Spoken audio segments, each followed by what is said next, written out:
Hello and welcome to another edition of GameX Sunday, where we will hopefully play the second half of this game to completion. Yeah, I don't remember what we were doing last, but I assume we were flying around being real gay and flirting. So, I mean, should be pretty straightforward to jump back into. But we'll find out.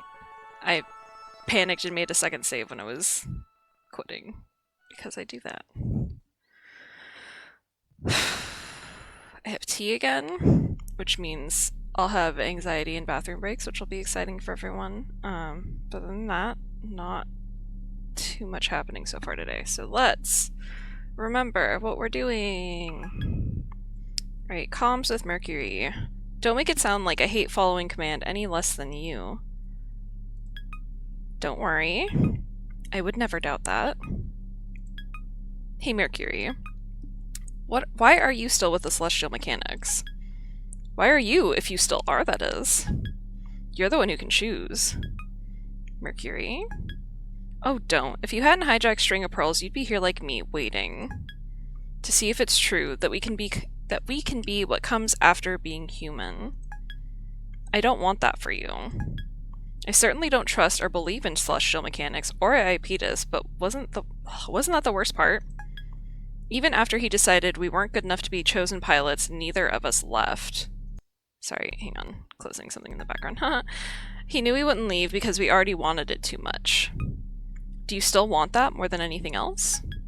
I don't know. I know what I don't want, and it's to have nothing to show for it. Nothing to show for what? Coming to space, going to the academy, never having a chance to fight in the Cold War, not having a say either way, falling stupidly for the worst man alive. I'm counting on you, Saturn, to give me something better than just the same Earth we left. You never have to worry about that. I have only the highest ambitions for us. Those girls you were flirting with have... Oh my god. I still can't read, it turns out. It turns out I still can't fucking read. It's fine. Those girls you're flirting with better have a decent future for us is all that I'm saying. Sure, fine, okay. Only if it's a really good one. If nothing else. I'll make sure that he doesn't get the future he wanted. Ha, any future but the future he wants is good. Give me and Ganymede a good place, there, wherever, and whenever it is. Alright. Have the GameX kissed yet?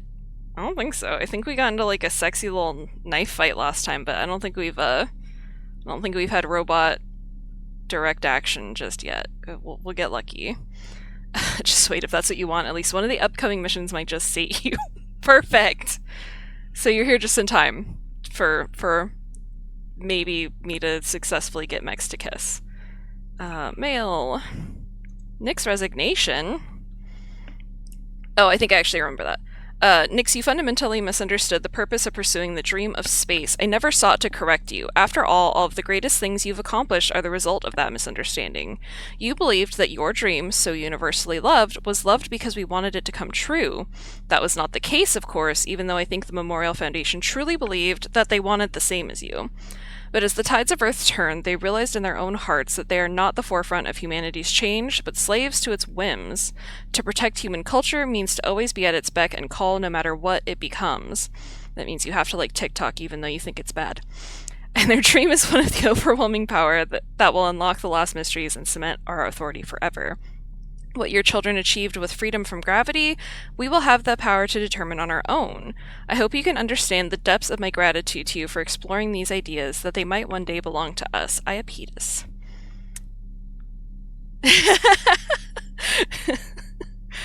Your mech smut is on the way. We had some bordering on smutty things last time, or at least like overly suggestive. I don't know if you didn't make it through the whole thing, that's your fault. It's a testament to Avi's writing that I hate the way IAP just writes/talks. Yeah, he's unpleasant. And nobody likes him. Alright, Academy Student Research Records, Mercury. Origin Database Leak. Author, Pilot Operations Manager, Europa. Of all the Generation 3 pilots, Mercury is far and away the one best suited to actually be a pilot, to the degree I'd be terrified of giving that position to any other one of Iapetus's nightmare brats. So there's absolutely no chance that he'll be assigned, of course. He really is trying to maximize. What I want to impress, however, is that Mercury is still someone Iapetus chose personally for the pilot role when he served himself during the Cold War. Alongside the current second-tier candidate, Saturn, Mercury used to be a lot different. That guy can't read. That was a period. Alongside the current second-tier candidate, Saturn. Mercury used to be a lot different, which is obvious. A lot of our pilots used to be a lot different for reasons only space can explain. Trans because of space. I think reducing it to Mercury's personal stake is as incomplete a Don't turn me not being able to read into a drinking game because you'll fucking die. I think reducing it to Mercury's personal stake is as incomplete a reading as it would be for any of the other pilots in celestial mechanics. Some of them even know exactly what they're doing, Mercury most of all. I don't think he has petulant grudges against humanity, he's just very critical. You were multitasking. Space trans is your gender. I mean, it messes with your bones. Why not alter your gender? And words are extremely hard. It's okay. This game is written a very particular way. People trip over lines in it easily. I mean, this is very nice of you to say, but I can't ever read, so perhaps I made a terrible mistake picking the game that anyone can't read, but it's fine. It's totally fine. I'm gonna carry this with my charming personality. Okay, becoming stars, Lagrange colony is an uninhabitable husk, but Cradle's Graces still clings to it, quite literally. Pluto's dream might collapse under its own weight, or crush Saturn under it. Or we have deeper cuts in the Garden District, closest to the malfunctioning and broken tidal reactor that kept the colony together. Time and space aren't quite right. It's the perfect place for a real fight. How deep under Lunaterra's skin do you think she can get? We'll probably just go top down and we'll do Becoming Stars, but first we're gonna drink tea. Which is a really exciting thing for all of us, for me to drink some tea. I mean, we've got dual drinks these last couple streams, which is really exciting. We got classic water, we got some tea. Really living it up here on these Sundays. All right.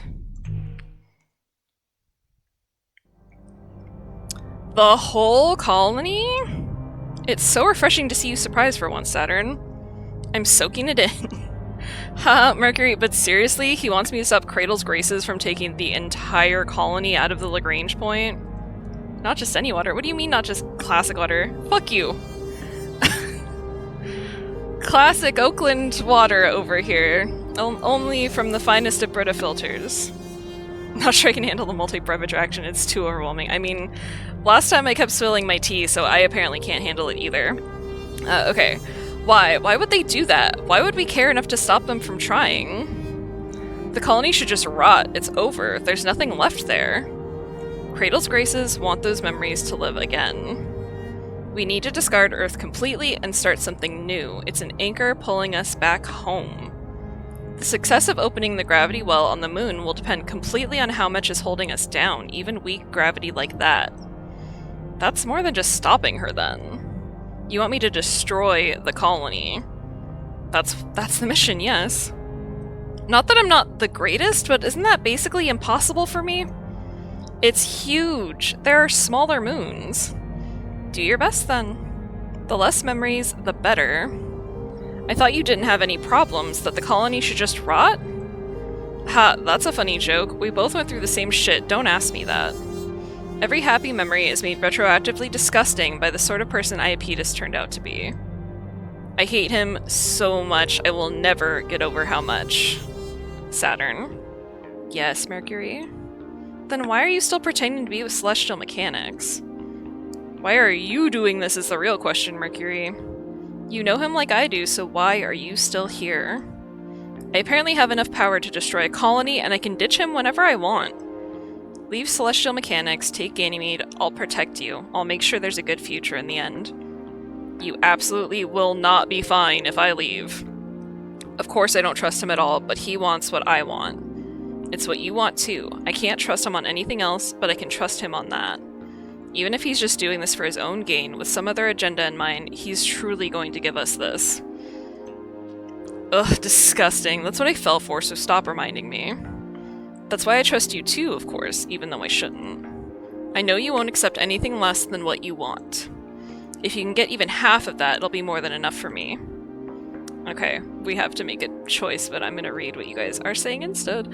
I'm reminded of the accursed experience a friend had whilst painting. Oh no, I already know where this is going. I have friends who paint. Turns out having a glass of water for drinking alongside a glass of water for cleaning brushes has potentially unpleasant consequences. Yeah, no, that is a curse that befalls everyone I know who paints. Like, it feels like no matter what system they come up with to, like, tell the difference, it doesn't fucking matter. It can be completely different cups, completely different glasses, and you will fucking drink the paint water. It's just what happens. I know, I love them. I love them a lot. I love the two of them so much. I literally do not like drinking water to this day as a result. That's such an extreme overcorrection. Your water shouldn't taste like your paint water normally anyway. Oh, I feel so bad for them. Okay. Battle in physical space for the future. Outcome favors celestial mechanics. Battle in narrative space for each other. I mean, that sounds better, and also I feel like this is just becoming, why the fuck are we dealing with these people? So, let's do it. For each other. Saturn rushes in because Pluto is ready for this kind of fight. Ahaha. This is not what I was expecting. Like, you're kidding, right? No, Pluto isn't joking. The farthest thing, the swirl of cosmic nebula dust that completely obscures the colony in Pluto's warm embrace, is no punchline. Only insofar as it is true that Pluto is so strong, it's funny. The colony no longer resembles Earth. Now it's a gas giant, or maybe a star waiting to be born. Whatever the case, even though it's certainly much too late to do anything about it, there's an invitation from inside. Just come try. Oh, Jesus, okay. You must think I'm really dumb. Or you must have a lot of faith in me, in which case, you're really dumb. It could be Saturn's perfect opportunity if she plays her cards right. Pluto's putting everything she has and more into just attempting to move the colony. If Saturn can find her, she'll be helpless. Ha, and how am I supposed to do that with you filling up the whole universe? Your story is everywhere, pulling at everything. How am I supposed to compete with gravity so strong even the narrative of space-time is bending? Oh, hi there, Saturn. Are you just passing through? Hi. Fancy meeting you here. How did you know it was me? Weird to find you in the middle of an inconceivable cosmic cloud only you would create. I know, what a coincidence. I've sort of been ordered to fire on anyone in it, though. I think this might make things awkward if you try to get closer. You could at least pretend to be a little afraid of me. I am, just a little, but even if I should be, I'm glad to see you. I hope that's not a lie. Or, on either part. No, it isn't. I know you're dangerous and very special, and you wouldn't be here if you couldn't stop me. Even if you're not quite ready for how hard that will be. I'm very impressed that you didn't decide to sneak up on me while I was thinking, though. It would have been a good chance. Oh, are you maybe having second thoughts? I was hoping I could convince you to destroy this place with me. You're impossible. It's adorable. You're incorrigible. I like it a lot, actually. I even envy it a little. Oh. Thank you, I was just being difficult. Which is very charming of me. But I was half serious, too. Nope, never. I was almost tempted, though. I don't know what your memories of this place are like. They're bad and good, right? Always a little worse than better? It's the same for me, but this place is still precious to me. It was a seed of life once, and maybe it can bloom again, so I'm going to protect it. Oh, that reminds me, what are you here for? Do you mind if I ask a personal question? What are you trying to do with it? I'm going to not destroy it. Oh phew, that's what I was worried about. I really know what I'm beat, so I'll just be... Hey, stop right there! What? I was just trying to banter. You tried to shoot me, that's dangerous. I didn't. You were thinking about it. Of course. Well, she was. More like Saturn was trying to get a bead on Pluto. The string of pearls tides ripple through Pluto's nebula cloud, hoping there's something it can find eventually. It's not like Pluto is hiding, she's just everywhere, and it's hard to tell where she ends or begins. Aren't you thinking about shooting me too? You're the one with the advantage on visibility. I'm just sitting here and I can't find you in that cloud. Oh, you're totally right. Dear super weapon of Cradle's Graces, are you actually a little naive? I gave you the benefit of the doubt, was that wrong? Obviously? Sorry, I've never learned to be on my guard. There's no need to be when I can tell what people are thinking and nothing can touch me. If it really actually worked like that, you'd absolutely never trust anyone ever. No, I trust everyone. I can always trust people to do what they always do. Do you think you can trust someone to surprise you? Can you trust them to do something you wouldn't even think of? It's when they surprise me that I'm the happiest of all. That's when I really feel we're not doomed, set in stone, always making the same mistakes. I'm being stupid and following my heart, just like you. You're going to have to do better than shoot at me if you want to surprise me. There are other ways to fight. You're better at that than me. I think you can surprise me. Is that what you want?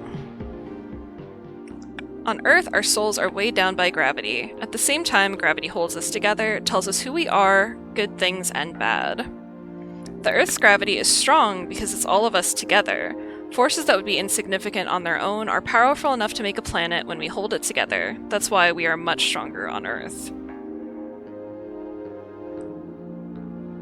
Even the weakest human has that sacred light of the soul and its many powers. To forbid direct contact with the soul, to wield the arts and sciences in shaping existence, to be many and also one.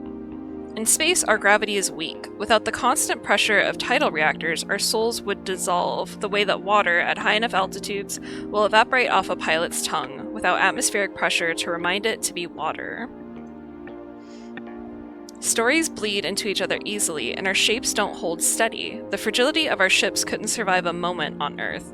In space, there are things we could never do on Earth. With our heaviness, we could never be so tender. Okay, I get it. Let's pick up from earlier, but fight in the way only pilots can fight. In the way only us close to the edge of being human can fight. That isn't fighting at all. Do you feel the same way, Pluto? You are listening, right? I was going to tell you I don't have time to play today, but it sounds like you know I still want to anyway. That's going to make it harder to convince you to leave me alone and let me do this. You are here to play. You are here to play, right?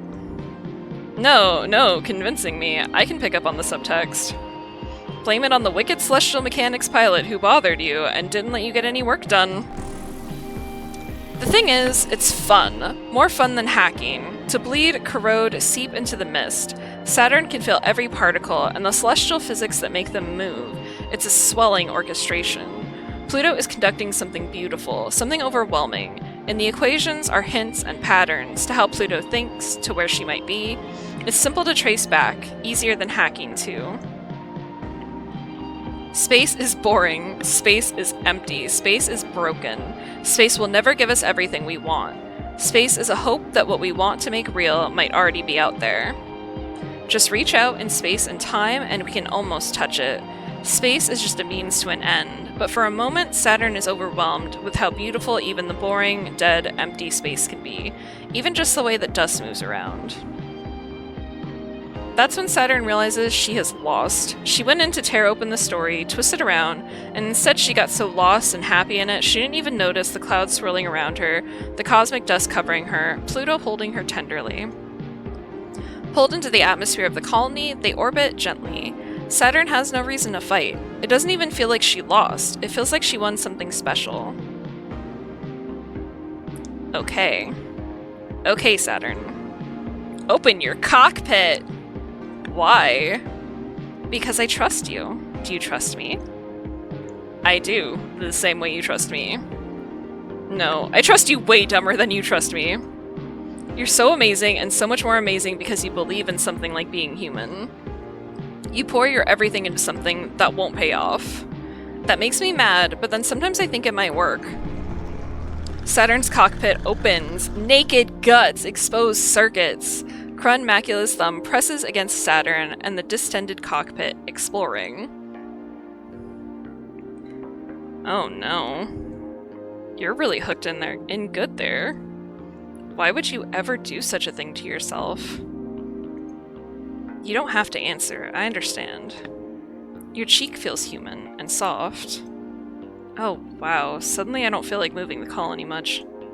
Maybe not destroyed any more than it was before will be good enough. Why am I doing this? I need to go back to my post. But you look so nice like this. I want to get closer. Is that okay? Kissing! No, I guess I shouldn't. Wow, that's so... What a brazen move. Okay, okay. Maybe you really win this time. We kissed! Finally! Look, it wasn't Mex kissing, so I hope you're not too disappointed. God, the way she's cupping her... I know, it's really cute. That was really cute. That was super cute. That's not who I thought I was gonna kiss, but you know, maybe we just kiss all the space girls. It's fine. I mean, I have no idea. We'll find out.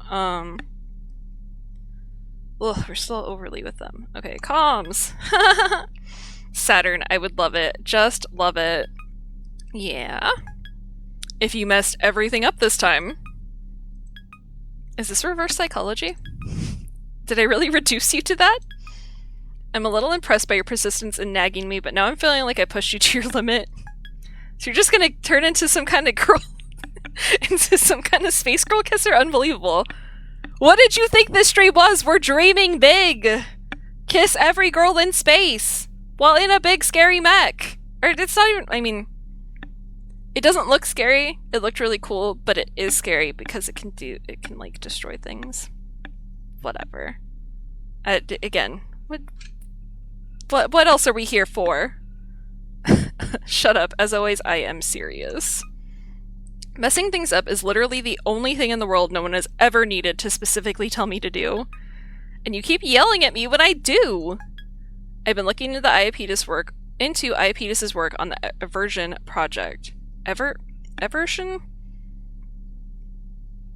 We'll pretend I said it right the first time. Oh. How much do you know? More than you know. Of course, it was always suspicious that Iapetus decided to support us. Yeah, no shit! Like, the whole last conversation was like, he's horrible and we hate him in every way, but he'll do one thing right. And it's like, why would he do one thing right? He was very insistent in his interest in taking humanity to, quote, the next stage. As if that is why any of us wanted to connect with this so-called existential threat. People who already had everything on Earth couldn't possibly understand. They just want even more for themselves. That's what I thought too. Iapetus' plan is very attractive to certain factions in Memorial Foundation. Certain factors in Memorial Foundation really liked the days when humanity was united against the existential threat. Except aliens aren't real. Okay, they're an nth-dimensional shadow cast by the gravitational impression of human culture and spacetime, but that makes them a few shades short of real, and much less dangerous than their cousins on Earth, and even those are so weak, kids with radios can take them out. As Joan states, what the fuck is the rich-ass cis-het white boy doing up in the queer space group? Alright, I'm gonna have to look up that. I think you or someone was telling me about that game. I'll have to find that one next. Anyways, Pluto wiped them out. That was the whole plan. Since humanity doesn't care about them anymore, they'd never expect that we would find a way to avert our tidal reactors and become the aliens ourselves. Yeah, I mean... You guys were very supportive last week, so... It could have been either one. The only alien is what is alien to us, and that's fundamentally... I can read. I'm gonna drink water and pretend that's gonna help. We're gonna pretend. And I looked ahead and I have to read an equation, which we're not going to succeed at. The only alien is what is alien to us, and that's fundamentally humanity. We're aliens to ourselves. X times X equals that which is not human that humans are not. And Iapetus isn't going to give up everything he has for that. You think he's lying about wanting to. I think he's lying about himself wanting to. I think he's happy to let us complete the project and go home. Because he'll have exactly what he and the rest of humanity is longing for. A scapegoat. Someone to be an alien humanity could guiltlessly fight against. Yes. I am fine with abandoning Earth. It hasn't given me anything. but not on his terms. Not ever. Don't worry, Mercury. I've got a plan. No matter what, it won't go his way. And the plan is to kiss all of the girls. He won't like that. Can you meet Intercept? Do not read Saturn. Too late. Bridge Information Officer Mercury. I'm completely uninterested in communicating with Iapetus in any capacity that's not technically. I know my boundaries, but you are very nice to worry. I know you're not jealous because you do respect me, but don't make me worry. It's what I like about you.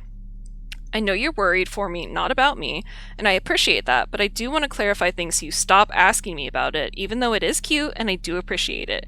Really, I'm not just saying that. Please don't hear that in a passive-aggressive voice. But I've been meaning to ask this for a while. Is it okay that I believe in this? It's important to me that you understand that it's nothing to do with him, so I worry that means you don't understand what it means for me. I don't believe humanity needs to be punished. I am fine being human, but I think an important reminder is needed. No, not alien in the sense of a foreign other that can bear all of our rage and hatred, but alien in the sense of casting our own features into relief. I think what we see as a result should shame us, but there are many things we need to see. You'll probably say you support me and believe in me, thank you, but you'll also say that it means something to you too, and that's really why I love you. Oh, my Nightbot's talking, huh? I keep forgetting I set that up. But buy me treats on throne. Poor Mercury, like, I know I am tired and snarky about everything all the time, but I promise I'm being sincere here. I swear. Alright, String of Pearls final specifications, Iapetus message intercept, author Celestial Mechanic, ship self-design. That's not what we talked about, not by a mile. You know I don't actually have a moral compass that does not revolve around what's cool, so coming from me, just know that it's my professional opinion that I'm not even sure that this is cool anymore. Creating a theoretical matter is not even hard under laboratory conditions, and in space it's easy to sustain it.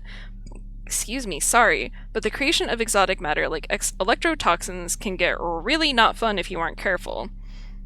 Since you hate fun, I already know that's not what you're after, and you don't have to level with me or anything, that's fine. But I do want you to know that this thing is basically designed to degenerate as quickly as possible.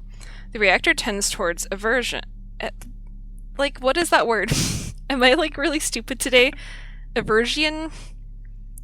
It reminds me of aversion, which is obviously not that. My brain's not working. Let's not think about it. And that will require a pilot I really would not want to meet, and a piloting style that no one should ever do. Eventually it's going to drag the pilot down, and that's going to be really weird and ugly unless they are immediately destroyed.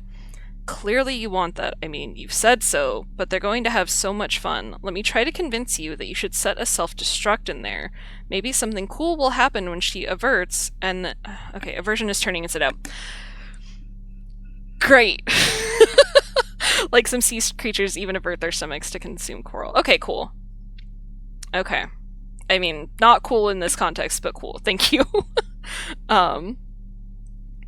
Clearly you want that. I mean, you've said so, but they're going to have so much fun. Let me try to convince you that you should set a self-destruct in there.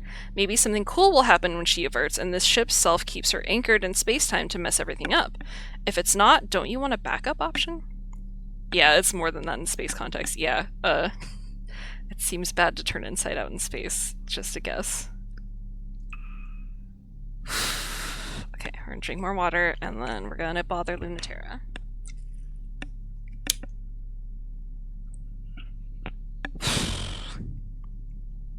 Overthrowing. Okay. And then there's also the distinction between self and ship self and how gravity and culture intersect and change things.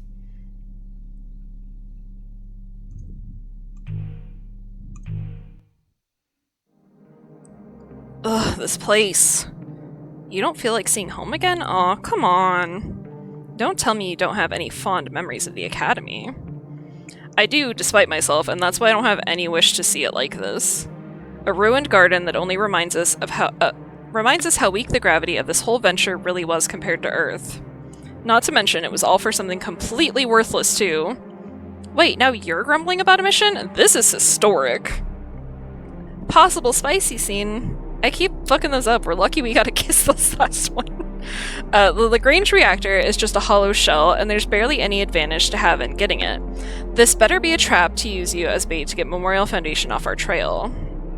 Oh no, what a terrible trap to fall in. More flirting, I see. Is it unbearable? Yes, extremely. Are you really still getting nowhere with her? What are you talking about? I think you said you were going to crack her open and peel her shell, but I don't think you have. Ugh, you don't know anything, shush! Ah, I am completely and utterly correct then. She's highly evasive. Point blank or sniper shot, I can't seem to hit her. Your type, I see. Shut up! I got the Academy's most notorious heartbreaker to look like an idiot at me, so I win, so shut up. She's even stupider than I thought she was. But she's not as stupid as me.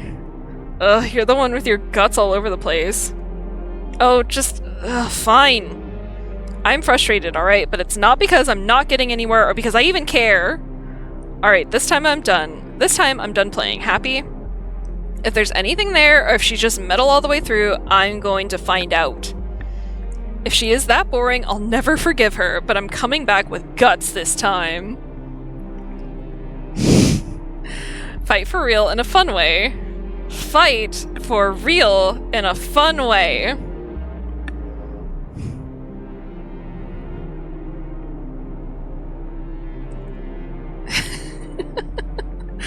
I mean, the air quotes make me want to do it, but I inherently don't want to favor celestial mechanics, so I'm struggling.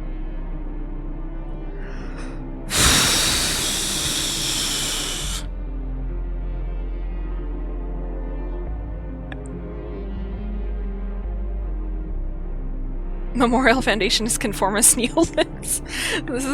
There's no winning. We might as well go for fun quotes. Alright.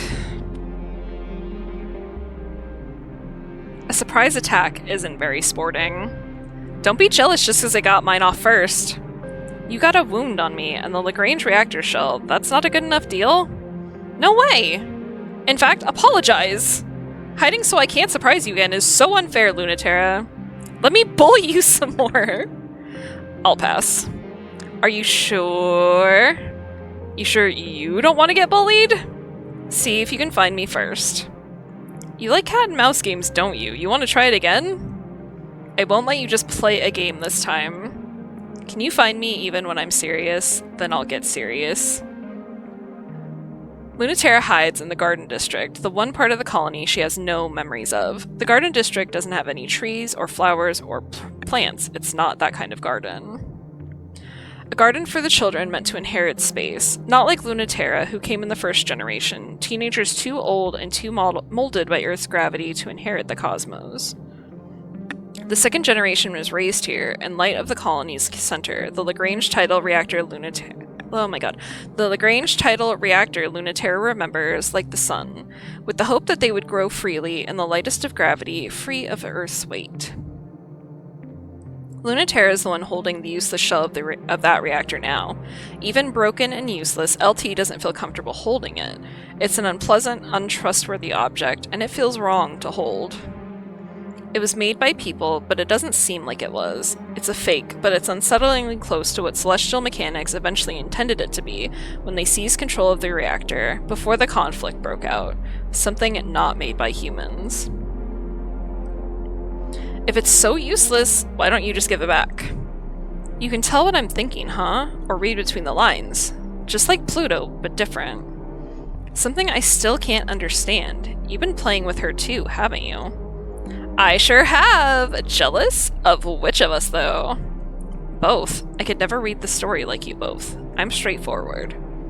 That's not even a little true. You're being way too stingy with the narration. Narration?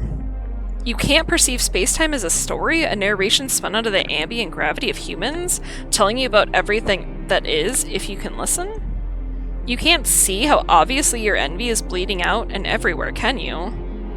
I'm slipping, huh? Letting out more than I thought.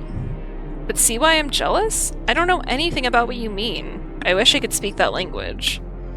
Yeah, it's amazing. You should be really sad you don't speak it.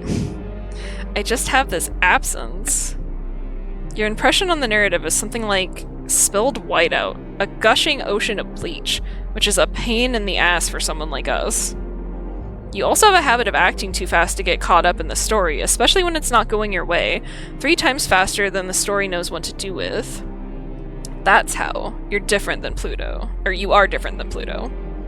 She would swell into the atmosphere, but you slowly bleed into the spaces between the lines. I can feel you seeping through, blurring the lines between one and the other.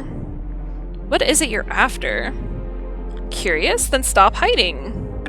The rain-slick streets are looking more and more the same. The weather is malfunctioning, and the moisture regulator is shot, and the failing gravity is doing strange things, playing strange tricks. Mare Chrysium's feet are wet. She's afraid. She's falling right into a trap that feels like it's in every direction at once. You can't trick me. Lunaterra dodges at the last second, or was never there. If Saturn bleeds into the narrative, then Lunaterra's trick is having a real habit of interrupting the story just when it's getting good. Good thing she'll never know how much Saturn and Pluto think that's cool. I have eyes too, Lunaterra. Don't think gravity alone is enough. Saturn swipes again. Lunaterra wouldn't be hit by such a thing, but she isn't ready for the dribbling, sparkling neurolightning. She misjudges the distance, the unsureness of gravity. Mare Chrysium sparks and bleeds from her left arm. Lunaterra swings her spear, crushes the string of pearls to the ground. It crumples, then darts away, lost in the mist. Saturn's worse off, but her machine will fix itself, and the poison in Mare Chrysium's systems is only getting worse. You almost got me, but not quite. Is your game off a little today, Lunaterra? I thought you were going to be serious. You're going to have to do a lot better than that if you want to see me serious. You're misunderstanding? I'm going to cheat. You're the one who has to take this seriously. How is that arm feeling? Still sparking? Still gooey? It doesn't take that much, you know. Have you been cleaning your system regularly? What kind of fight are you looking for? A one-sided fight where you try your hardest and still lose. Huh, looking for payback? What? No, who cares about that? It's for you. Because you love getting owned. You're never holding back. There's no way I can beat you. You're even stronger than any story anyone's told about you. You always win and no one touches you. If ship self-fights were life and death, they'd make you a genius. But they're not. They're made in the image of plastic toys to fight like plastic toys, so that makes you an idiot for not playing along and being honest. You'll save a lot of time if you give in and say I'm right now. If you beat me for real, that'll be all the answer you need. Ha! Stoic to the last, but that's great. Your holding out on me is kind of delicious. When's the story going to tell me what's happening? When are you going to let me hear all about... Oh, I can't fucking read. When's the story going to tell me what's happening? When are you going to let me hear about all the static in your joints, the trembling in your mask, your slackening grip? I'm on the edge of my seat waiting to know. Lunaterra knows that it's true. Saturn can't sense where she's at all, but she knows immediately that Lunaterra knows she knows. Tell me all about that, and I promise, without any hate or fear, I'll listen. You don't believe me, but I promise, I won't laugh or hurt you. I can't see you, so you can escape if you want. I'll let you keep that little ball even, and the poison will wear off. But I want to see. Do you want to show me? The Mare Chrysium crashes to the ground, skids along the wet streets of the colony. Her legs give out, and her arms are too weak to catch her fall. String of Pearls lands gently, surprisingly, but that's what these ships were meant to do. They're meant to land gently. Even the electrotoxins are tingly, not painful, in a warm, numbing sort of way, like licking a battery with every part of your body. There's no way that Lunaterra can stand up. As soon as she lets it all in, she falls in a mess, totally defeated. Oh, wow, you really did it. You got so quiet. You're so well trained. You're the big, strong ace, but you shut down so quickly, you really can't deal with me at all. Why is that? Didn't you say you weren't going to bully me? I'm showing all possible restraint. You really did make it hard. I thought you were kinda cool. You really acted like you knew what you were doing. Even though you were so scared. Leave me alone. Oh no, baby. But you love this. You're looking forward to it. I can see right through you. These ships are meant to touch. If you never lose, you never let anyone in. Thinking of this as losing at all is actually kind of sad. You want to give this all up and drag me home? Are you really sure? Lunaterra, you really ought not to lie to me so much. This smug, untouchable Lunaterra that I used to hate, she's so boring. But the you that you don't want anyone else to see, that's a much better you, and that's the you I want to see. Lunaterra is conscious of her own breath, of the unconscious pulsing rhythm of her ship self, which trembles, and not just from the electrotoxins. She really can't move in any sort of effective way, but what she's feeling isn't fear or even helplessness. It's anticipation. If she thought that she trusted Saturn as much as anyone else, not at all. Now that she has no choice, she's surprised. She trusts Saturn so much, even knowing exactly what she wants to do. And now we get to the mech on mech. Yeah, no, that's totally just normal. That's what fighting looks like, right, guys? This is a fight. Not anything sexy at all. Saturn plucks the broken reactor out of Mayor Chrysium's hands and tosses it away like trash. And I will. Now that I have the power to peel your skin off and see it, I'm really happy. I never thought I'd finally get to see you like this, even though you're letting me. Little secrets just for me that the narration will never tell. For you only. So only I get to see you twitching and helpless? No one else knows? Not telling, but it's just for you, so keep it ambiguous. Got it. I could be straddling you and pinning you. That's certainly possible, but not for certain. I'm not saying anything definite. You've got it. Thank you. I've got my pride. Yeah? Your pride? Tell me about that. It's worth a lot to me. Then I'm worth even more, right? Alright, it's January 30th, 1981. And the day is almost here. The deadline to save everyone who came up to space with us, fought with us, tried to bring everyone up with us. If we shut down the lunar gravity well, there won't be any choice left. The power that keeps our ship's selves in check will fall apart, and we won't have anywhere else to go but home. If we kill the dream, no one will die. We really, really hope that's true. No one should die in space. No one should die, period. No one has to die because ship self-combat is shimmering missiles of light, cosmic explosions, electricity that sears through the soul, blade sciences impossible for a human to produce, dances of combat without end. A fight against ideas with toys. Humans would never show that sort of compassion to each other. Earth's answer is a single atomic particle fired at near light speed directly into the cockpit core, a true weapon from a military force. The quickest, most efficient, instantaneous, unavoidable way to kill a human, the most boring possible way to pointlessly die. No drama, no meaning, just nothing. Lunaterra, Memorial Foundation Ace Pilot. It's January 30th, 1981. In the end, they might get everything they want in the way that no one wants. If we open up the lunar gravity well, then we can establish forever another Earth, and maybe another. We can inhabit the whole system. But that will cut humanity into two and more. The distance will be so much further. Everything we have will be even farther from them. How much are we going to lose? How much will we never be able to give them? The moon is very close to being part of Earth. It's full of life, and humans can live here now. It feels impossible, and I don't want to give it up. We should break it off forever, shouldn't we? All I want is to stitch these two humanities together. But if one of us dies as a result, I will fight forever to keep that precious thing alive. Pluto, Princess of Cradle's Graces. It's January 30th, 1981. They don't name it because naming it gives it power, but not naming it gives it more. It must be in every corner, behind every door, far, far away, in the spaces between stars.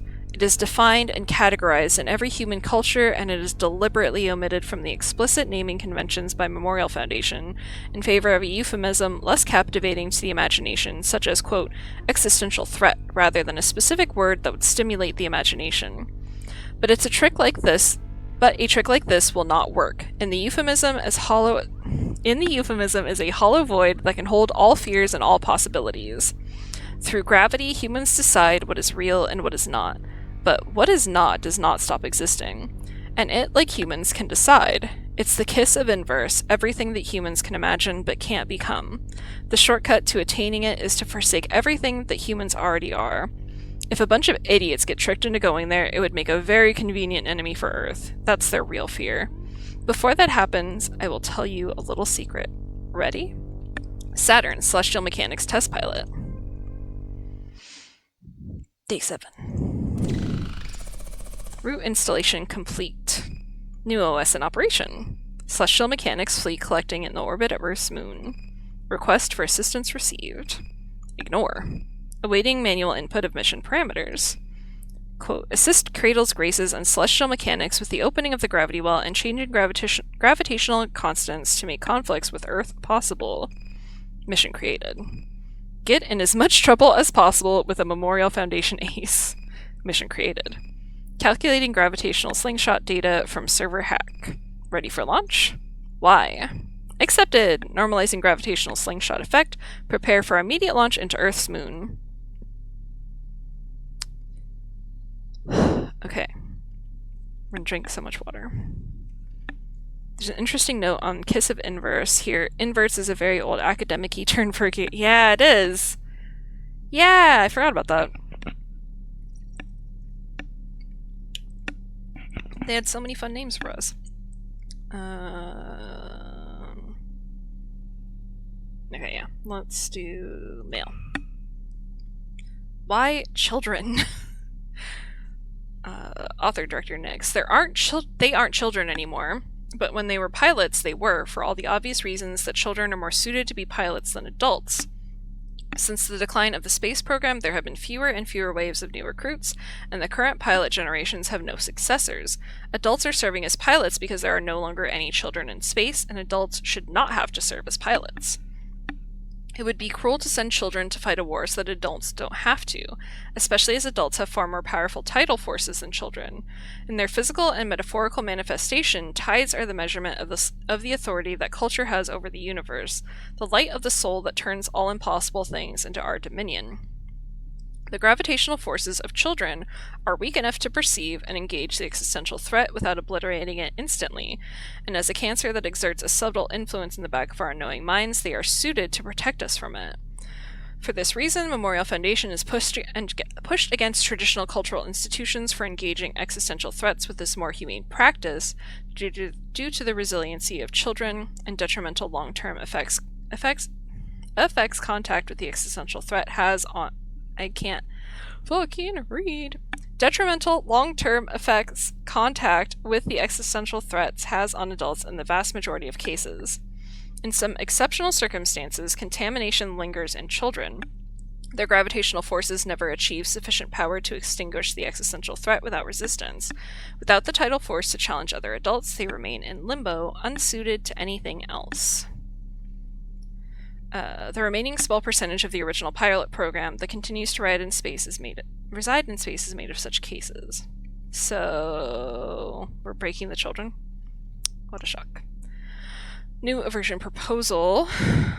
Author Memorial Foundation Celestial Mechanics. Thank you. I'm no different from my former colleagues. I think we all want the same thing ultimately, every one of us. I'd implore you to be forgiving of them, though not of their methods. Many of us are thankful for the ending of the Cold War, the paranoia and suspicion that accompanied the strength of the existential threat in this world, as it fed on the trauma and malaise and discontent of the world after the war. But I think some of us must have some reservation about the future. In abandoning existential threats to address the threats of our home, it will inevitably result in us turning to conflict between humans once more, and in turn the existential threat will thrive. We are looking for the smoothest, most uncontested future. I won't lie, this will not ensure happiness for everyone. In fact, it may be difficult to understate how much it will ensure the opposite for what we will ensure are very few. But what I'm proposing will ensure the maximum happiness for the maximum number of people, and what else can we do? Yeah, I repeat this again. Hey, I'm totally being utilitarian here. Isn't my fascist ideology so rational? Yeah, there's just certain things that when you say, it's like, I don't trust you, actually. Oh, but more people will be happy, I swear. Sure they will. We're gonna drink tea. It's having so much trouble deciding between my drinks.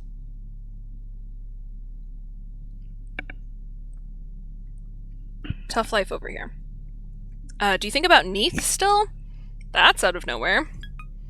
I think about them every day, obviously. They're the reason celestial mechanics exists. First, to understand what happened to them, and then, because we couldn't stop thinking about it, about how to make what happened to them happen to us. We still don't know what it was exactly. They had us all get together to reach through space and time and contact the existential threat wherever it came from, to make sure that it truly had been defeated for good. I think they were really hoping it wasn't. We felt the same, especially us who never got to fight yet. We reached together as far as we could, and Neith reached farther than anyone.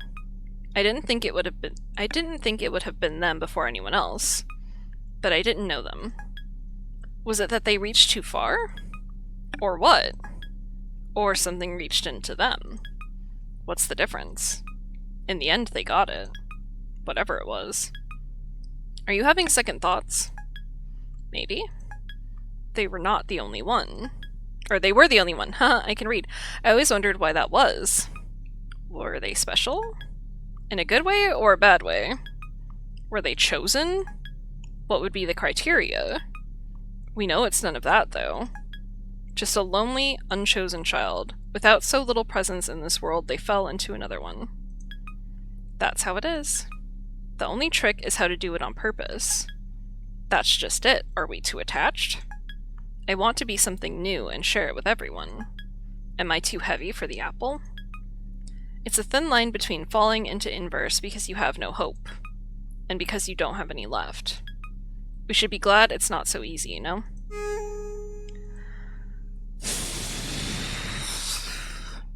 Okay, I am gonna take a quick break, and then we will read what the missions are and we'll pick one. So I will be right back.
Alright, hello again. So, we have 2 new missions. The acceleration due to gravity. Celestial mechanics and Cradle's Graces have one thing in common, and that's escaping Earth's gravity. To do that, they need Saturn and Pluto to work together to corrupt the lunar gravity well. It's an opportunity for one to get the upper hand over the other, but they're not thinking about it politically. Let's just do that one. I might as well just keep going in this order. Final missions for this run! Alright. Mercury, how is the new equipment fitting? It's not that much weirder than how it was before. This mission really is a weird one, Mercury. This was always the plan, you know that. The lunar gravity well is the anchor that all tidal reactors resonate with. It's how ships selves maintain their form, how colonies on other planets and orbital bases, and ships maintain environments humans can survive in. Gravity, in both the literal and figurative sense, is required for us to live in space, and without it, we'd dissolve into the universe, become everything that humans aren't. There's a lot of that in the universe, if you've noticed. If we want to turn into something interesting and specific, we have to make sure we're controlling the aversion process. Is it going to work? Probably not. I wouldn't trust Iapetus to do this right. There's nothing in it for him, so why would he care? When he lived on Earth, he had everything he wanted. He isn't like anyone else who came to space. He's just flirting with the idea of transcending human limits for boring reasons, and only for his. There are no places left on Earth to conquer, so he wants to be the first to own the future. If this actually works, I don't want to share it with him. Oh, you don't have to worry about that. I told you I was playing this how I wanted, right? I'm not letting him have this. Okay. Pseudo tempts Pluto to fall in with her. Pluto tempts Saturn to entertain a silly dream. Okay, the thing about me is I always pick the silly thing.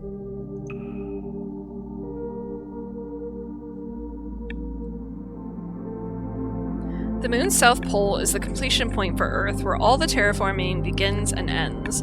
Here, the skyscrapers rise up to catch the eternal light in what someday will be a city where night never comes. You're quiet. Is there something on your mind? A lot, but nothing important. Don't hide it from me. You know I can just read it off of your gravitational field, right? Are you sure? You're never normally this quiet. Good to know that even you can feel that way sometimes. But I didn't think it'd be over this. The gravity well can't be that big of a deal for someone like you to deal with. And I'm here too, in case you forgot. Haha, feeling out the tides is deeper than mind reading, and not so literal, and you know that. The kind of mind reading is the kind every human can do, but few are any good at it. What kind is that? Read my mind about it! Are you nervous? No, I know exactly what I'm doing. I just wish everyone wasn't going to be watching us this whole time. I hate getting yelled at for no good reason. Don't you have people who are a pain in the ass to keep happy? Haha, that's everyone in Cradle's Graces. Plus, they love me, which makes it so hard. That's why I ditched command. I couldn't stand being pestered constantly by the superiors who don't know what they're talking about. I don't have any superiors at all. You would redeem a hydrate. The question is which beverage?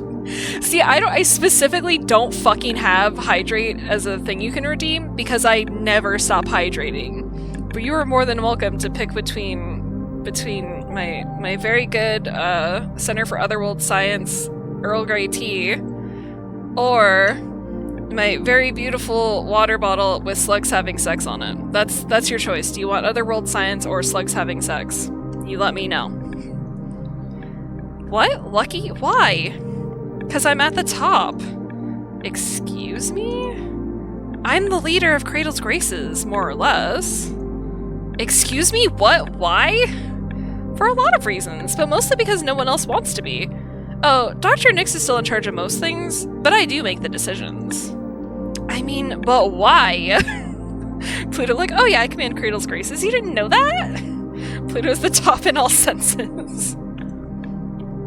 You're as bad as Mars. This is why it's hard to get anything done. Cradle's Graces is just full of contradictory, impossible to reconcile, naive and disorganized feelings. Someone has to bring all of that together. No, stop, I mean, but why would you tell me that? I mean, shouldn't I take advantage of this? Oh, I thought you just wanted to get to know me better, not engage in any of that cloak and dagger stuff. You're crazy? Why would you trust me? I'm sketchy. No, you're not. You're obnoxious to your friends, but you work hard all the time for their sake. You bullied a certain taciturn ace pilot, not because you hated her, but because you wanted her to grow up and stop wasting her talent on moping. You're always tempting me to your side, but you don't care if I join Celestial Mechanics or not. Also, you asked me how I was doing, if I was nervous, and told me you're here for me on a difficult mission, even though you tried to make it sound like you were lording it over me. Ugh. So what do you really care about? That you keep coming after me, whether you win or lose? Not telling. That's fine. You don't need to say anything for me to understand. I need to shut my mouth or I'll keep stuttering and embarrassing myself. Don't tell me that this whole time you've just been playing along like... Ugh, I give up on being cool, it doesn't matter. No, wait, it does matter! I worked so hard to try to corrupt this good little pilot test brat out of Cradle's graces. I can't fucking read, it's fine. Don't be sad about still being a good girl. It's a really hard habit to break. I'm the real fool, though. I saw right through you, and it worked on me just the same. I completely fell for it. Oh, we're almost there. Let's be careful, okay? The slim tower, the tallest on the moon, ends in a point, and suspended above is the overpowering gravity well, claiming humanity's spot on the moon, a saved seat in the cosmos. It'll fall inert to the surface when culture has so fully rooted in the moon that the planet will produce a true human gravity.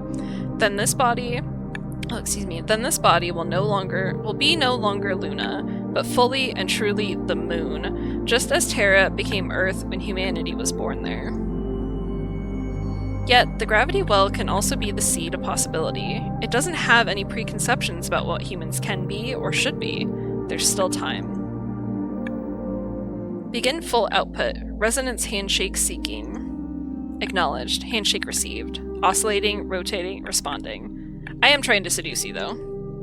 Endpoint reached. Synchronization complete. Aligned rotations. Acceleration high. Still acceptable. I just don't understand you can be this strong and amazing and still waste it on all of them. Tidal resonance achieved. Brace for resonance feedback. So tell me, why do you waste so much of your time pestering pilots like Lunaterra and me? Tidal resonance far beyond predicted levels. Begin bracing. Hold the core steady for insertion. That's dodging the question. Waves crashing, intensifying resistive force. It's not. You're not really any different. You care what happens to everyone in space too. Even fools like us deserve a chance at what they want. The part that makes me angry is how they won't just take what they want. If Earth has abandoned us, why go through so much trouble to reconcile with them? Resistance is incredible. The core's hyper-suspension is refusing to decouple. Maximum output, bending space, culture, time, dilating possibility. Leaving humanity behind out of spite just to prove how much you don't care about them makes it sound like maybe you actually do care about others, but it really is cute how you're trying. I'm loyal to us, that's all. The space orphans, the lab girls, and fuck everyone else. No love lost, none owed to anyone else. That's what I'm the leader of. Beginning insertion, breaking first through 50 seals. I want a breakup. If humanity wants us back, they should come crawling and begging to us to forgive them. You of all people shouldn't be the one saving them. Rapid destabilization, action needed. Are you really okay with all of us in space having a chance at that future, but no one on Earth? I, of all people, know what it would be like to never have that. Breaking seals 50 through 1000, requesting overload bypass permission. I am not a good and noble person. My heart's not big enough. Attempting again. Fine, here's a real secret. Just for you, okay? Since you told me yours, I would never forgive the world. But if my master plan doesn't work, I'd follow you wherever. Bracing, gravitational output maximum. Thank you, really, Saturn. I wouldn't have had this much fun without you. Thanks for giving me room in your heart. Less dramatic status updates that sound like you're gonna die. Core pierced. Heavy damage to upper arm. Insertion activating.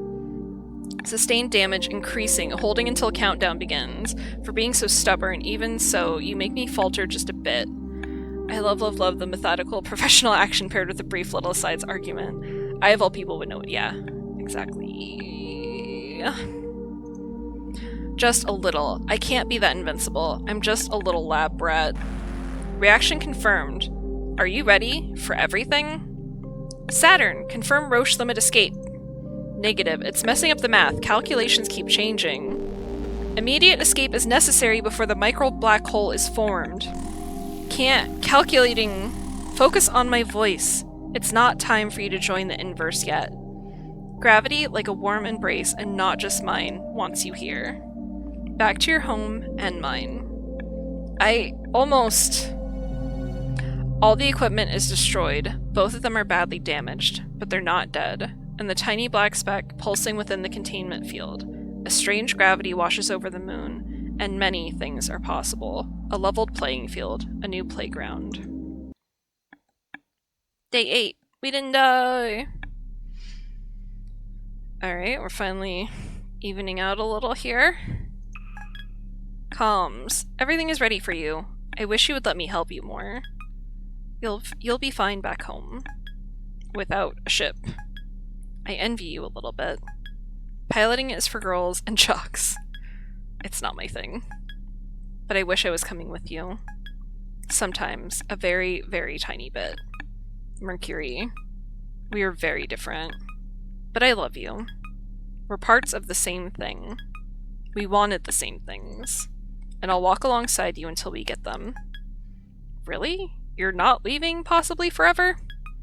If I'm leaving, you're coming with me. If I stay, I'll bring you home. You know you can't rely on me for anything, but you can count on me for this. I promise. I promise. Yeah, I was gonna say, you promise with correct punctuation and capitalization? So you know it's real. What else can I do to pay you back? Nothing. I count on you for a lot, Saturn. The same way you count on me.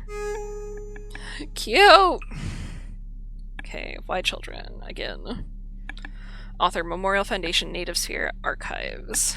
By the end of the space program, with recruitment having stopped almost a decade before the official decommissioning of the space program, all the pilots had become adults.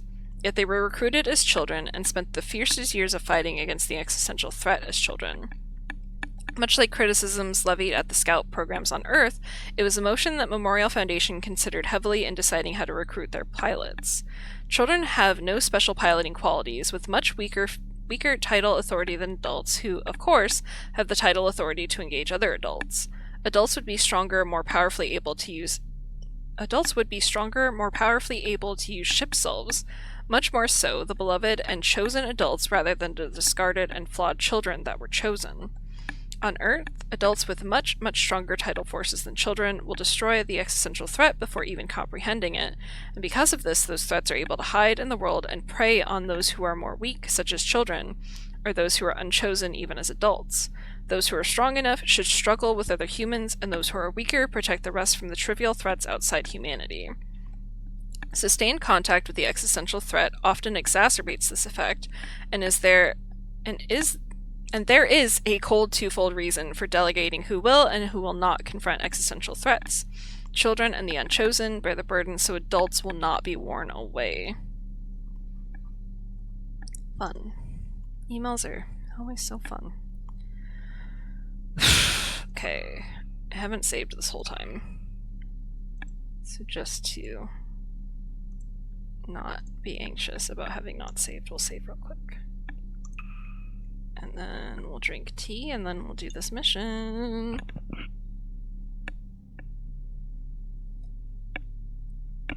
I'm almost out of tea. Which I guess is perfect timing. Alright, plastic versus metal. Earth has promised to let the children of space sort themselves out for now, but their machines of war guard the way back home, just in case. When Saturn and Lunaterra meet in a chance encounter, the true terror of humanity stares them down. Spinning up tidal reactor. Frequency double checks, first turn. 100%. Frequency double checks, second turn. Stop and spin them again. From 0 again? Where were they at? 99.9999%, but it doesn't matter. They should be at 100%, so we're spinning them again. Mercury, if I go out and die, it's not going to be because we didn't quintuple check every reactor pulse. Saturn, this time please, could you listen for once? No matter how useless I know that telling you this is, I know I say this over and over, but can you listen? Seriously, tell me you're going to not be risky this time.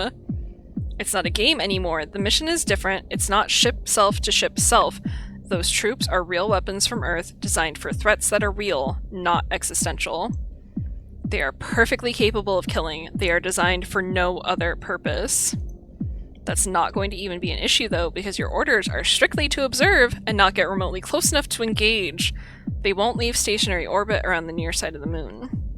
They're Earth's insurance plan, and we can ignore them as soon as we make sure that's all they're doing. Don't joke about dying. That can happen. It won't if everything is perfect and you do exactly what you're supposed to. It finally matters this time, and you... Mercury! Mercury, please. I'm actually really sorry, Mercury. I didn't mean to make you worry. I didn't mean to make you really worry for real. I promise I'm not trying to die, okay? I promise, okay? Making poor choices about who to kiss and what to do isn't the same thing. I listen to you when it's for real, okay? I wouldn't cross the line. You're my friend. No one else is worth you. You're the most important. We've been through too much. I wouldn't ever go back or throw everything we've got away. You know that, right? Sorry I'm acting like I forgot. Mercury? Hey, say something. You idiot, give me a minute. Damn it, I was going to act like I tricked you. I was going to get to feel smug making you think everything was serious and I was going to get to lord it over you. But now I'm crying, asshole. Sorry about me, but I love you too, don't worry. Okay. They hide together in the peaceful moon's winter light. Risk dying, tearing that machine to pieces. We probably shouldn't try to die. Probably we shouldn't try to die, right? It seems like almost so easy to decide to not try to die.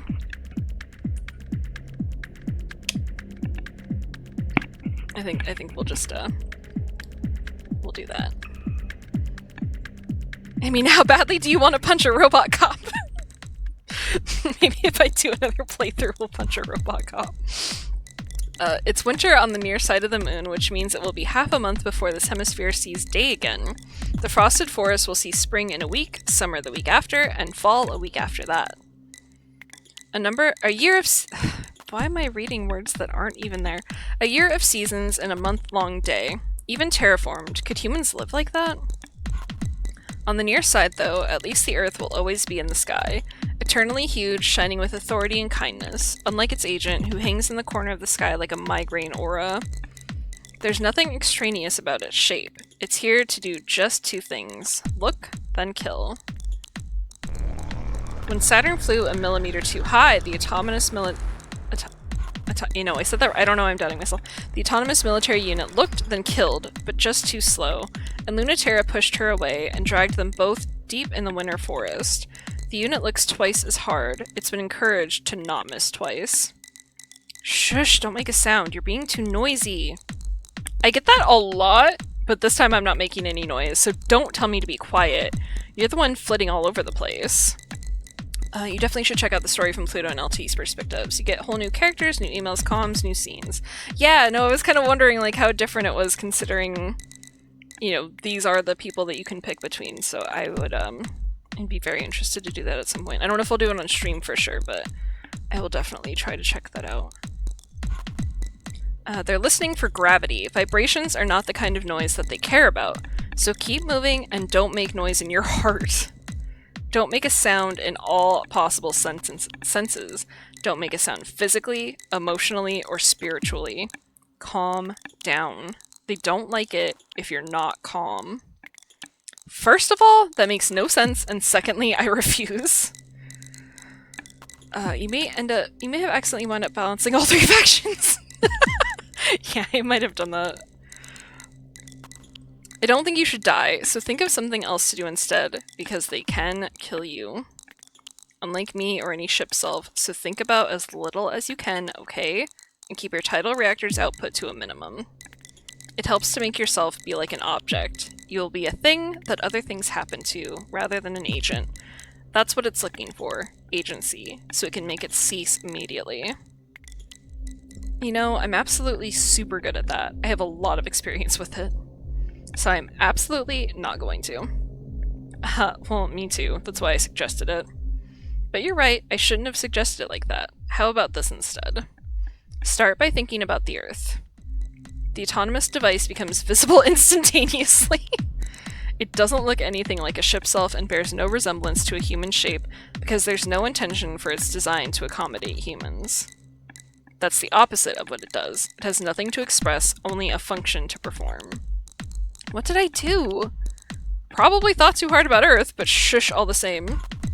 It's so creepy. That's supposed to represent Earth? It doesn't even look like humans made it.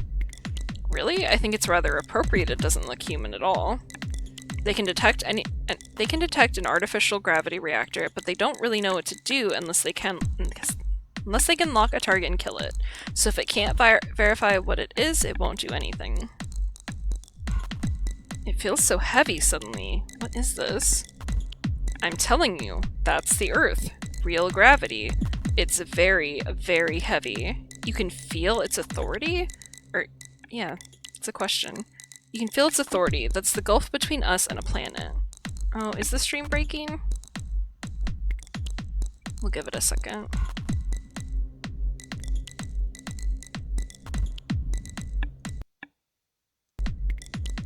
Well, I didn't mean to click forward.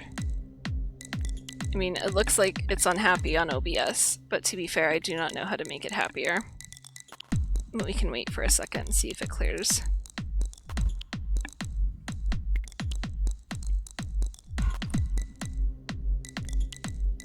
We could also take a quick break and see if that helps any. Functional again, I guess. Okay. Let me know if it starts getting funky, and I, to be quite frank, don't know how to fix it, but we can at least take a break so that I don't completely fuck shit up. Okay, OBS has gone from being a red to green, so hopefully it stays that way. But yeah, keep me updated. I know that. I guess it feels really different to fill in person. Can I do... Yeah, because I think I skipped past that a little fast.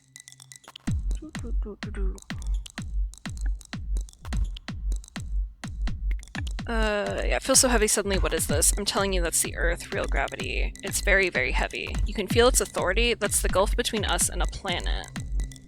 I know that. I guess it feels really different to feel it in person. You were saying, a way to avoid it? Do you remember being a normal kid, even for a little bit? Or do you remember the last time you acted convincingly like one? Obviously, I was a really good kid, you know? It's checking your gravity against a script, and it thinks... Sorry, it doesn't think. It just checks that variance. Aren't I pretty excessively varied by now? Just wait there a second. It's hard to teach on the spot. It's not that I don't know the idea. How are you so good at it?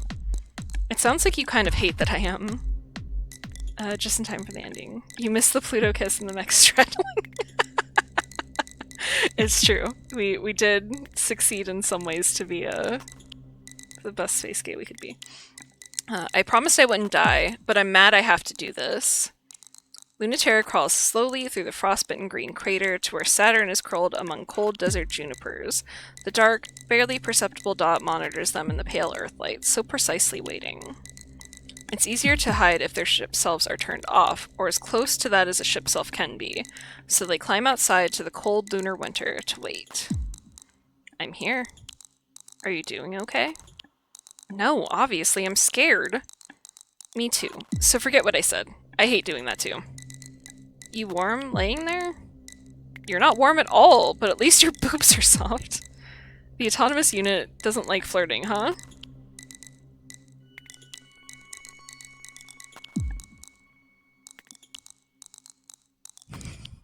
You should think instead about how you're keeping a secret, keeping it really close, waiting for the perfect moment, and no one else can know. Okay, I can do that. That's not as bad. Is it that big a difference? There's an infinite difference between someday and never. I've extremely forgotten how to be patient, but I know the difference. You're right, it really is important to never forget. It's still not going away. Yeah, it's a lot more patient than us, huh? It's looking at you too. Aren't you on their side? Just because we want Earth back doesn't mean Earth wants us back. So Memorial Foundation really is that stupid? Maybe, and their eyes were as bad as you. So why go back? Because fuck them. They don't want anything to do with us. Memorial Foundation thinks it's optimal for humanity to return, but I think many humans think it would be just as fine if we died. That just makes me want to come back to Earth even more.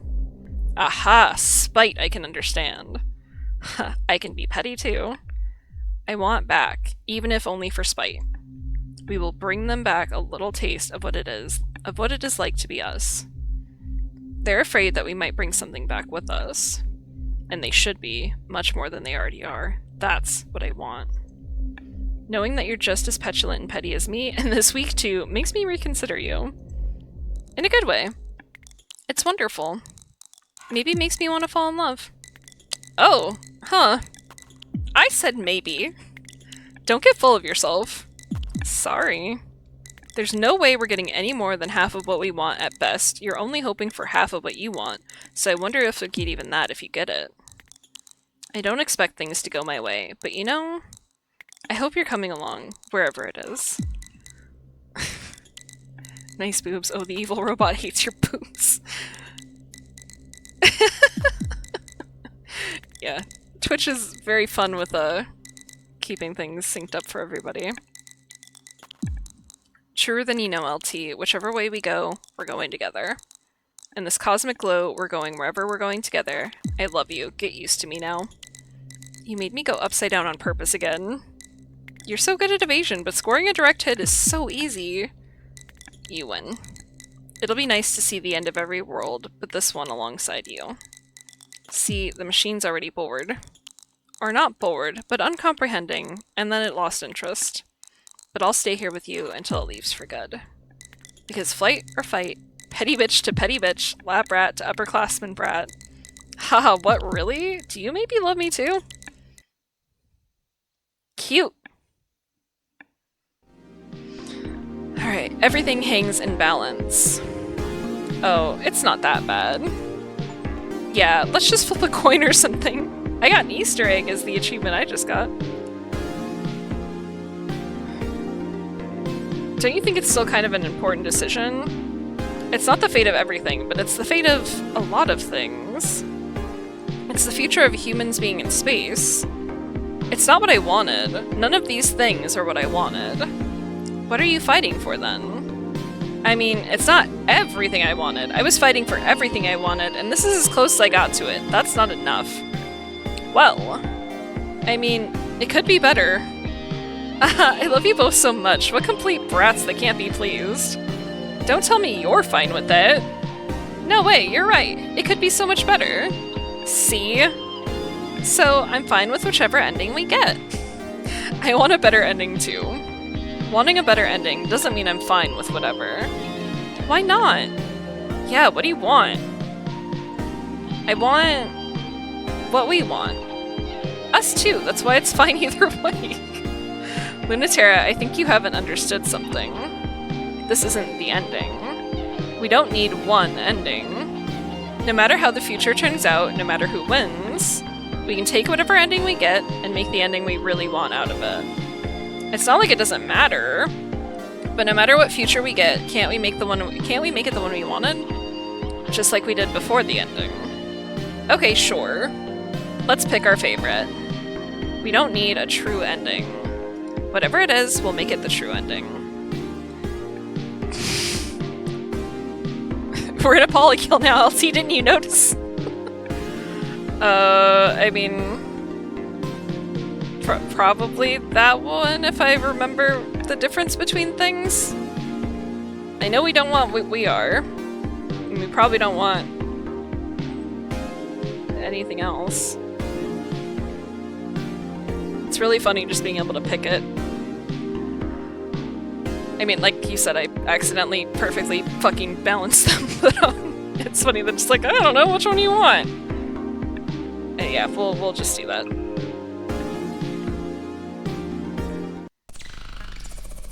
Iapetus, what is this, Saturn? The bad ending? For you! And Cradle's Graces wants to retain a home in space, Celestial Mechanics wants to become other, Memorial Foundation wants everyone to go home and abandon their cool robots. Yeah, I think I'm alright with that. You did this! Oh, I'm blushing. I didn't think you'd let me take the credit. I'm still all ears, though. Go ahead and tell me all about how I don't know what I'm doing. And how I can't possibly understand the consequences. It was a little bit of an accident, honestly. But it's not like I didn't understand what I was doing. You knew all along I didn't have any loyalty. But you thought you could trick me into doing what you wanted anyway. So should you really be surprised that things turned out this way? You knew it was a possibility, right?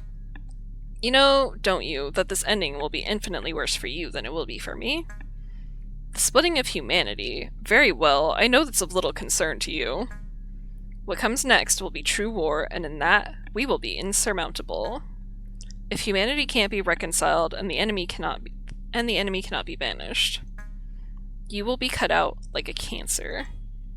You know, I'm not really an optimist. I don't have any of that hope for the future. But you know, if you were betting on me being spiteful enough to throw away humanity completely, you can bet I'm spiteful enough to prove you wrong. And the world you despise could be real. The Cradle's Graces fleet is small and weak, and they're desperate. With the dream of space dying, there's no time left, no chances left. The decision has already been made. Humans don't need space. It's one thing to go home, another to leave forever. Both of those are just up to those of us in space. Neither of those require the strength to pull humanity from its cradle. That's a strength that no one has, and no one should even pretend they have the strength for it. With all of Cradle's Grace's hopes and dreams, Pluto will still try. The pilots bow out as the conclusion of the conflict becomes evident. No, it is now truly a war, because the autonomous military units have been arrayed against her for her transgression. This is no longer a fight between the humans of space, but a war with the Earth. Oh, excuse me. The autonomous units ready their weapons, and in unison they fire to kill. As if. Their trajectories bend away from Pluto, blushing at the sight of her. They refuse to meet her gaze, as expected. Crown Macula will convert the gravity well directly into space, and time and culture necessary for the future, and they will steal that future from her piece by piece by piece. This is unexpected, but not unprepared for, so Wave 2. Wave 3. Wave 4. Wave 10. Wave 36. Wave 150. Wave 460. Wave 1000. Wave 4569. They know she's not invincible. They know her real truth, that no one who loves her can see.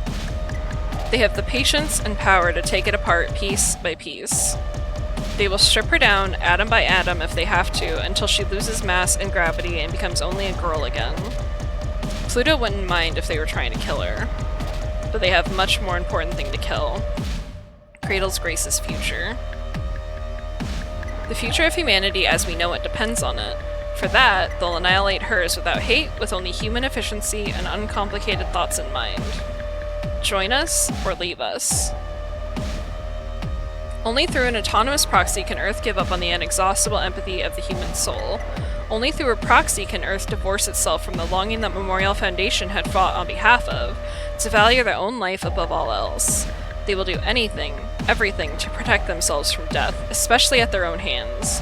For ships selves can only change others and never kill, but as the fear of Earth above all else. The flawed, pathetic conscience of humanity, playing catch-up to its own mistakes, doing more harm than good. So heavy, even Pluto can't bear it. How can she not respond to their pathetic, self-deceptive, self-destructive feelings? How can she say no when they need her so much? She can't. Acceleration tearing through space-time, crashing through the autonomous units at impossible speeds. Solid light, white and gold, bent and bleeding lance.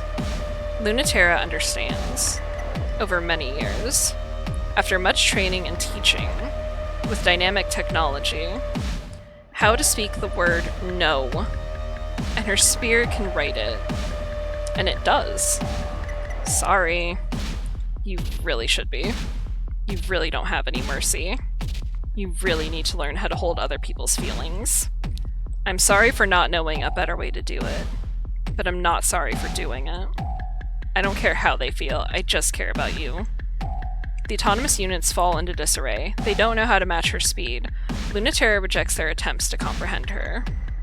You're the worst! What am I gonna do with you? I didn't even want you to do that. Sorry, I did what I wanted to. You do the same for me. Even in my foolish future. If they can pull on her empathy for Earth, they can also tug her desire to be free. And celestial mechanics has so many ways. This one is called Aversion Impulse. Iapetus despises fighting. He never wanted to develop the ship selves. He would prefer a simpler and less vulgar solution that didn't require bodies at all of any kind. He's the first betrayer of celestial mechanics' dream for a new kind of body. But he understood it because everyone can understand the dream to leave these bodies. And that was the name he gave to the instinct that drives humans to abandon what is for what could be. The inside-out impulse. There's still time for his masterwork. Pluto can be that linchpin, and if she's pushed far enough and the gravity's Schwarzschild? I can read! Schwarzschild radius expands to the point at which she cannot escape. Past the limit at which point humans can no longer exchange information. Past the limit by which it becomes impossible to regard each other as human. Iapetus loves win-win scenarios. Humanity's discarded children will be free of their obligations to be human. Humanity will have a physical, unified enemy to chase through their pursuit of space. And Iapetus will have sown the seeds of a single, binding, unified culture theory. A white void that will bend the universe to a single set of physical laws. A simple process of autonomous drones injecting degenerate mass into the gravity well is all that's necessary, as long as Iapetus holds Pluto off personally and is Roncevaux Terra. He even has a plan for Saturn, should she choose just this moment to betray him. A perfect plan. Like deactivating my permissions remotely through a back door? Overwhelming me with the mass production String of Pearls series? Averting my gravity reactor through the Roncevaux Terra's albedo separation system? Oh, and even more plans than that? You're really so predictable! Alert, attempting backdoor access to ship self String of Pearls. Of course you'd have a solution for every contingency! Unable to find String of Pearls Series 00, backdoor switch activated on mass production, String of Pearls Series 0113.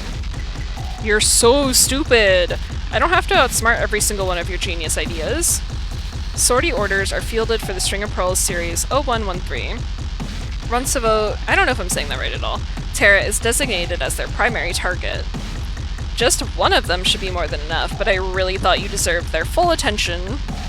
Hey Pluto, unlike LT, I'm not even the slightest bit sorry. It's extremely dumb to fight for a stupid future all by yourself. So thank me from the bottom of your heart for coming to believe in it with you. Praise me for obeying what you never asked me to do. Love me for believing in you. Of course. I really, really do. All my love and thanks and praise is for you. I won't even pretend to be mad at you. Not like Lunaterra then? I am still connected. We know! We know! Back to the topic at hand. It's the final battle, Lunaterra. It's the final battle, Lunaterra. There is no room to retreat. Oh no, so bad for her. We really should... You think the end of the world is enough of an excuse to change the subject?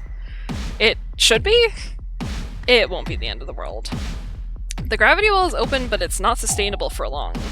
Whatever you're planning, you need to do it soon. You are both so precious to me. And you should know that even together, you cannot stop me. Hey, don't just fucking dot. I thought you were gonna convince her. I have to do this, because I believe in it too. But Dr. Nix was willing to sacrifice the Earth, and I'm not. No matter what it costs. Cradle's Graces never wanted independence for space. They wanted all humans to embrace it. The solution is to destabilize the Earth's gravitational field until human life is no longer possible there, and force adaptation to space. Saving humanity against their own will, maybe, and destroying yourself in the process.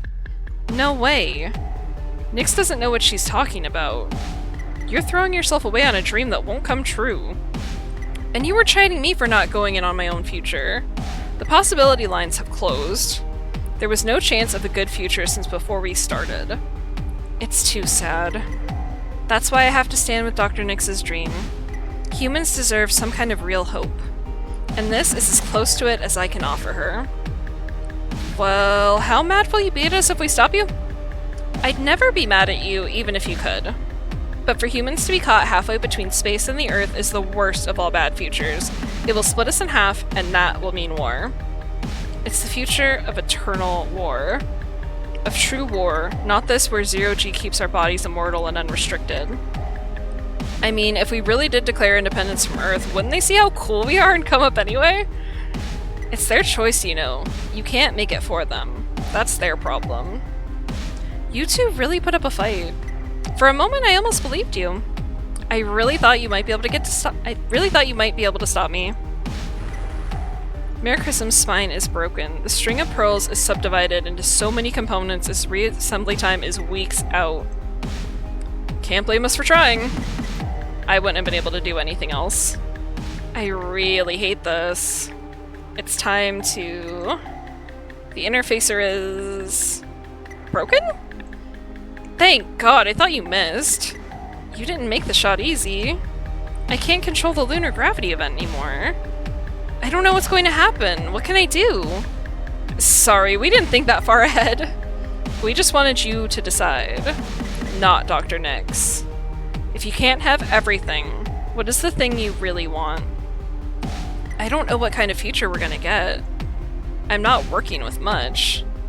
Anything you do is fine, if it's you. Don't listen to her, just figure out something that doesn't suck! The three compress, redivide, expand. The simplest childish thought grasps Pluto, bubbles up within her, and she says it before she can stop herself. I want us to be together forever.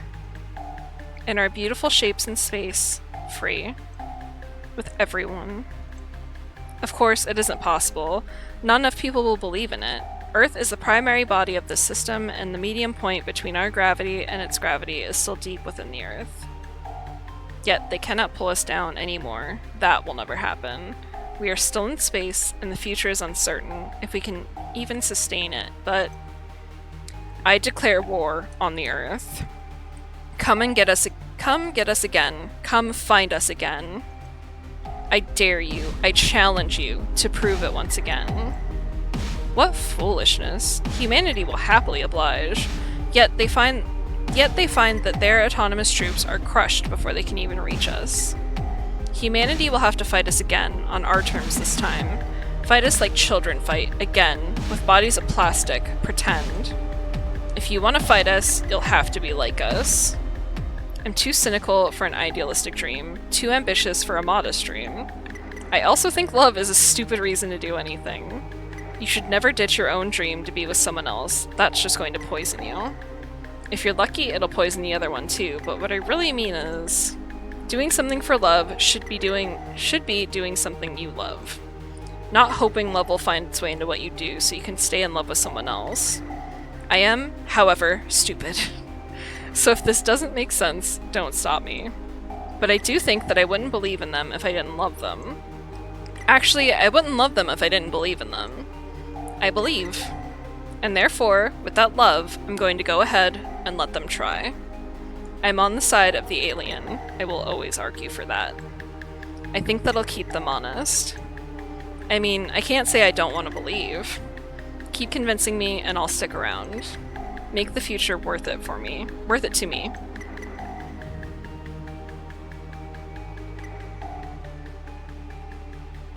Lunaterra, there might still be more today. Let's bet against that. I'm tired. They'll catch us off guard. So stay in your ship self. You want to laze around still in your ship? Why not?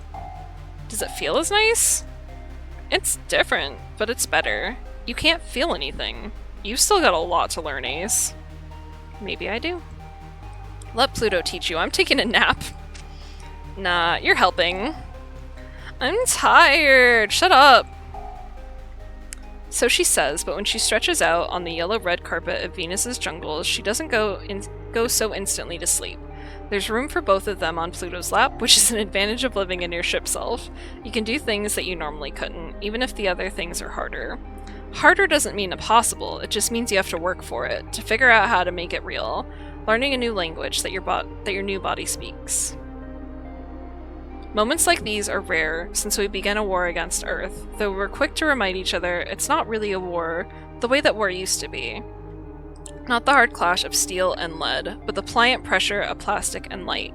Venus's heat melts their metal before they can make it here.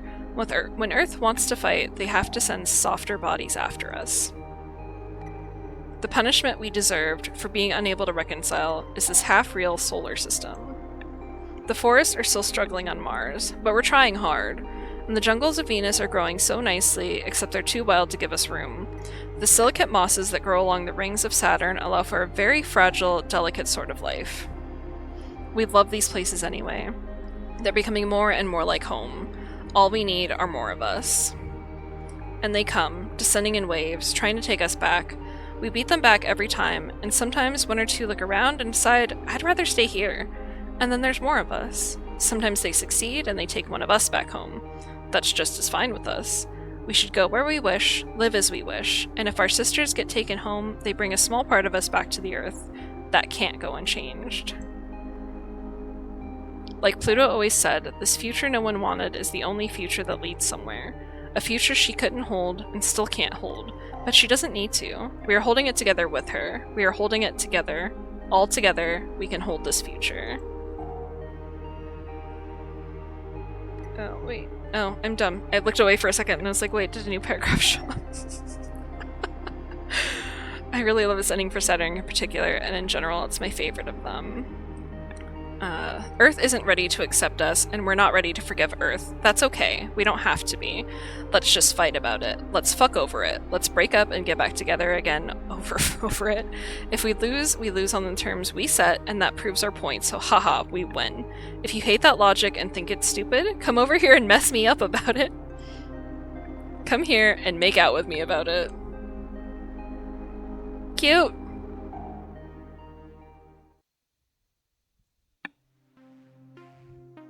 We did it! We played a whole game. That paragraph feels so Saturn. I got Childhood again beat the game with the CG ending, and Necklace of Storms beat the game of Saturn. Hooray. Yay. Played a third of the game! What do you mean? It's the whole video game all done forever now. 2 other characters? What? Alright, cool.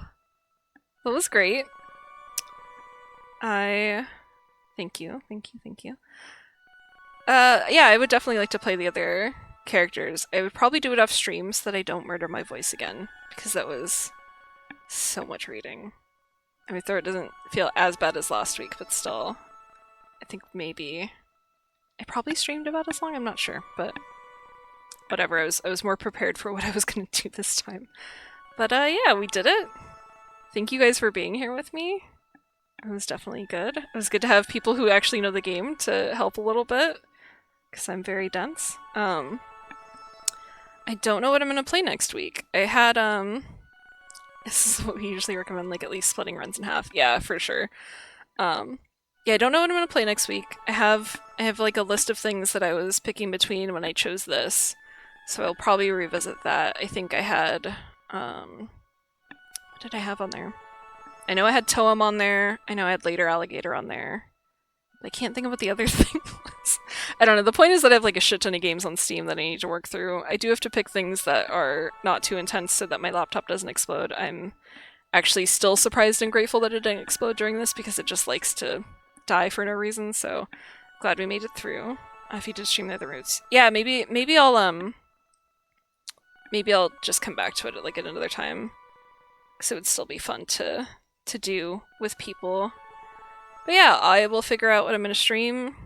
I will post about it probably on Twitter, even though I don't like using Twitter as much anymore. But I'm on Blue Sky too. I think my link tree thingy went into the chat, so you can find me other places. I'll figure out what I'm gonna play, and I will see you guys next week when I do that. So thank you for hanging out. I don't know what I'm actually gonna do for the rest of the day. I have some art to work on. I could repaint my nails, even though my nails held up pretty well this week, which always makes me not want to redo them, but we'll see. There's a very good short VN called Gender Wrecked on something that it won't let you fucking type, which is probably stupid. A very one-stream game. Your protagonist sets out to discover the meaning of gender in a post-apocalypse setting of monsters you can make out with. Itch.io, okay. Wow, that sounds like exactly something I would like to do. Alright, I will look that up, and I will definitely add it to my list of options. But yeah, thank you guys so much, and I will see you soon.